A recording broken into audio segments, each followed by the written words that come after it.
እናት ለቅሶ እንግዲህ እንደቀጠለ ነው። ትናንትናም እንግዲህ አባቷ በጣም ታሞባት ምን እንደሆነ አላውቅም ነበረ። ግፊት አለበት መሰለኝ፣ በዛ ላይ ነርቭ አለ።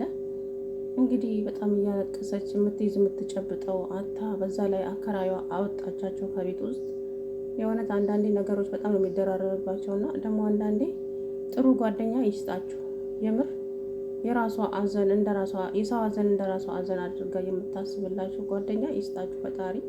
ብሌን ደግሞ በጣም ምርጥ ልጅ ናት፣ ለጽናት ማለት ነው። ባቢም እንደዛው። የእውነት እንግዲህ የአቶ ግርማ ሐኪም ቤት ገብቶ ነበረ፣ ያው ታክሞ ወጣ። ብሌንም ለእናቷ እንግዲህ ነገራት ያለውን ነገር፣ የጓደኛዬ እንደዚህ እንደዚህ ነው፣ የሚከፍሉት ነገር የላቸውም፣ አባቷ በጣም ታሞባታል እና ምናምን ብላ እንግዲህ እናቷ ቤት ትንሽዬ ቤት ተከራየችላቸው ለጊዜው፣ አንድ ክፍል ቤት። እንግዲህ ቅድመ ክፍያም ከፍላላችኋለች። በጣም ደስ አላት፣ አለቀሰች። የእውነት የደስታ ለቅሶና አባቷ ደግሞ በጣም እየተጨነቀ ነው ለልጁ። ልጄ እኔን እንደዚህ ስሆን ላለማየት ብላ መጥፎ ነገር ውስጥ እንዳትገባብኝ እባክህን ባቢ፣ እባክህን ከጎኗ ሁን። የምትወዷት ከሆነ ልጄን ከጎኗ ሁንላት። የማይሆን ነገር ውስጥ እየገባች ይመስለኛል ልጄ። አያ ጋሽ ግርማ በፍጹም ጽናት እንደዛ የምታደርግ ልጅ አይደለችም። ጽናት በጣም ጎበዝ ጠንካራ ልጅ ናት። ደግሞ አንተ እንደምታስበው አይደለም ምናምን አለ ማለት ነው። እንግዲህ ቢሮ ሄዳ ነበረ። አሻንጉሊት የሆነ ሰውዬ አቶ ተስፋዬ መሰለች ስሙ፣ የባቢ አባት አይደለም። እና እንዲሁ ቅብርር እያለባት በመጀመሪያ ላይ ጽናት ላይ እንዲሁ ሲመጣረቅ እሷም እንግዲህ በአሽሙርም በምንም እየነገረችው አቶ ማግኘት ምን እንደሆነ ማጣትም ምን እንደሆነ እየነገረችው ነበረ። ድህነት ክፉ ነው አላለም። ታገኛታለህ አንተም በቅርብ ቀን። ቆይ ዝም በል፣ እንደዚህ ሰክረክ እንደምትደንሰው አይደለም እና አይቀርም። ለዛውም ደግሞ በሰው ገንዘብ በሰው ላብ ነው አንተ እንደዚህ እየደነስክ ያለው። ምንም አይነት ወጪ ክፍያ ሳታወጣበት ነው የሰው ንብረት እያስተዳደርክ ያለውና ገዝቼው ነው አለ። 5 ሳንቲም እኮ አላወጣም ሲጀመር። ትዝታ ፋይሉን እዛ ቤት ጥላለት ሄደች። ሁሉም ነገር ተመቻቸለት ማለት ነውና እንግዲህ ጽናትዬ አይዞሽ የኔ ቆንጆ፣ መጨረሻሽ ግን ያማረ ነው የሚሆነው ብዬ አስባለሁ። እናትሽንም ብታጫት አባትሽም ደግሞ እንደዚህ ቢሆንም ያው ይድናል ብዬ አስባለሁ። ብቻ ስለ ልጁ በጣም እየተጨነቀ ነው አባትዬው። እውነት ለመናገር በጣም ነው እኔ እንጃ አላውቅም ያለት። አሰላሙ አለይኩም ወራህመቱላሂ ወበረካቱ። ውድና የተከበራችሁ ቻናል ቤተሰቦች እንዴት ናችሁልኝ? እኔ ያለው አልሐምዱሊላህ። እንግዲህ ትዝታ አንቺ ቀብርሽ ራሱ ሲሆን ነው የሚሆንብሽ። ምክንያቱም ጥሩ ነገር አድርገሽ አልሄድሽም። በጣም በድለሻል፣ አስለቅስሻል። የሰው እንባ ደግሞ ትንጥየዋ ዘለላ ዋጋ ታስከፍላለች እና 2 ሞት ነው የሞትሽው ወይዘሮ ትዝታ። ፍቅሬን ሳላደርግ ግን ማለፍ አልችልም። ግንባራን ብሎ እሱም ልጁን ይዞ ከሀገር ወጣ ማለት ነው። እሷ ባትሞት ኖሮ እሷማ የጽናትን እናት ገላ እኮ በቃ ጽናትን እንደፈለገች ልታሽከረክራት። በዛ ላይ ደግሞ አቶ ግርማን አፍና ልትገለው እንደሆነ አላቅም። ያው አስፈርመው 80ውን ከቀደደ በኋላ ልትገለው መሰለኝ አሳቧ። ነገር ግን ደግሞ እንግዲህ የጽናትን እናት እንዳያቸዋት በትራስ አሳቃቂ አድርጋ ገደልቻት። እሷ መግደሏን ሲያቅ ግርማ ማነው የፍቅሬ እንግዲህ ደውሎ ግርማ ማነው ጽናት ፖሊሶች ልትጠራ ሄዳለች። አቶ ግርማ ላይ አመለከት ነው ምናምን ስል እነ ባቢ ቤት እንግዲህ ፈርም አትፈርም እያለች ስትንገበገብለት የነበረውን ፋይል እዛው ጥላ ሄደች። ከዛም እንግዲህ ፍቅሬ እንዴት እንደዚህ ያደርጋል? እንዴት እኔም ገርሞኛል እኮ እንዴት እንደዚህ ያደርጋል ምናምን አላትና እንግዲህ እንዳያችሁት ነው። ወደኋላ መመለስ አልፈልግም። ያው ግንባሯን ብሎ ገላገላት። የእውነት እሷ በመሞቷ ደስ ብሎኛል። ነገር ግን ደግሞ ሁሉ ንብረታቸው በእጃቸው ገብቶላቸው እሷ ብትሞት ደስ ይለኝ ነበረ። ግን ይመለሳል ቀስ በቀስ ብሎ።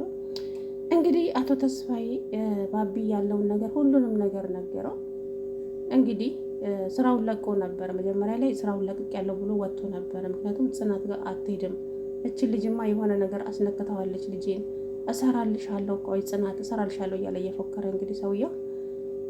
ከዛም ልጁ ስራውን ለቅቅ ያለው ብሎ እንግዲህ አቶ ግርማ ጋር ሄደ። ግርማን ሐኪም ቤት ወሰዱት፣ ተመለሱ። ከዛም እንግዲህ ከጽናት ጋር በምን ተስማማ አላውቅም፣ ተስማማና ወደ ስራው ተመለሰና ከዛ ወደ ስራው የምመለሰው በአንድ ነገር ስንስማማ ብቻ ነው አለው። በምን ለምን ፍርሚያውን ነው እንጂ ፍርሚያውን እፈርምልሃለሁ ግን በአንድ ነገር ስንስማማ ብቻ ነው አለው።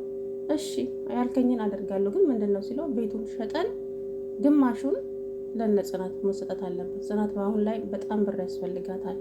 በጣም ብዙ ብር ነው የሚያስፈልጋት ለአባቷ መታከሚያ እና ያንን ነገር ካደርግ እፈርምልሃለሁ፣ ካላደረግክ ግን ምንም ላደርግልህ አልችልም ብለው አባቱ እንግዲህ አደራደረው። ከዛም ሰውየው አላደርገውም፣ መቼም አላደርገውም፣ በቃ ቸር ሰንብት ብሎ ጥሎት ሄደ።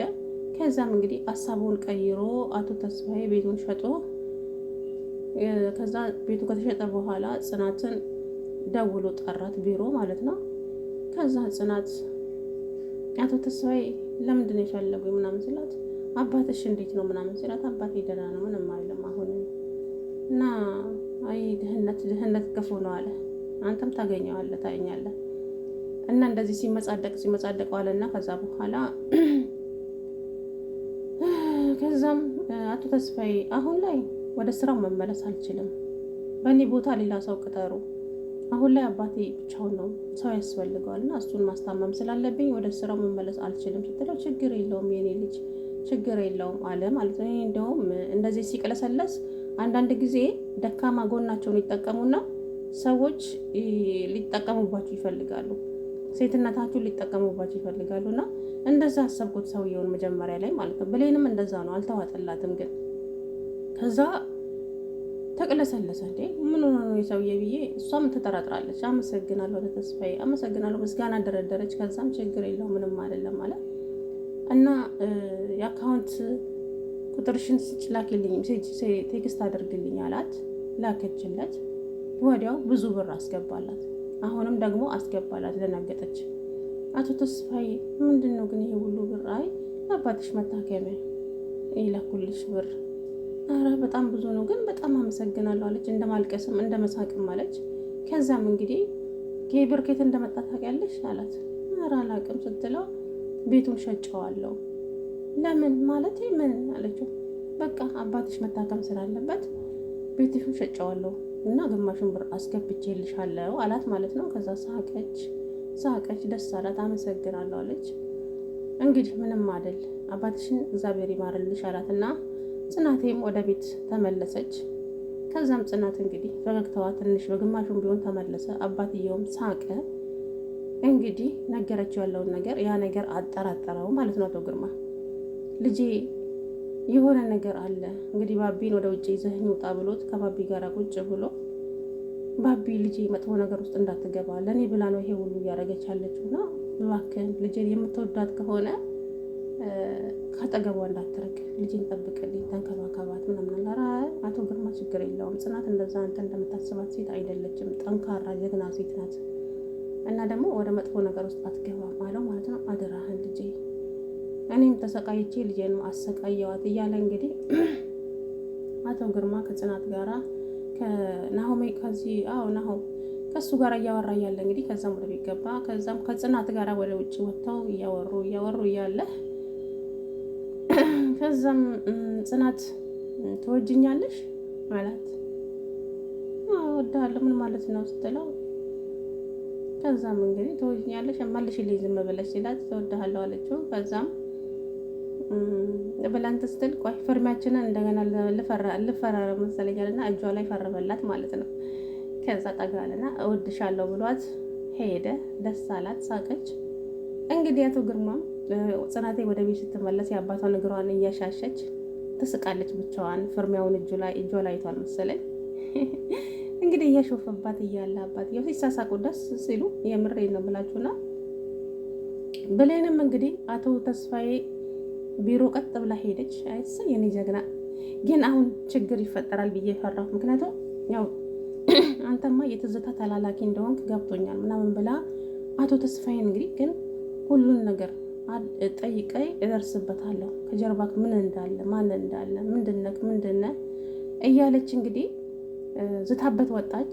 እንደዛተችው ናሆምና ይሄ ባቢና አባቱ መጠጥ እየጠጡ ሲጨፍሩ ቤት ውስጥ ይሁን መጠጥ ቤት ብቻ አላውቅም። እንግዲህ ተመለከተቻቸው። ባቢና ብሌን ተፋጠጡ ማለት ነው።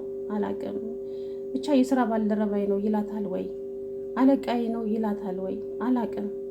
አሁን እዚህ ጋር ነው ችግር የተፈጠረው ማለት ነው። ምክንያቱም ብሌን አሁን ለጽናት ትነግራታለች።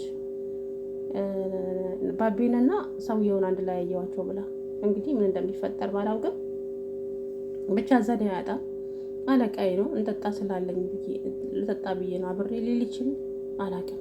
ግን ባቢና ጽናት መጣላት የለባቸው በጭራሽ ማለት ነው። ምክንያቱም የክፉ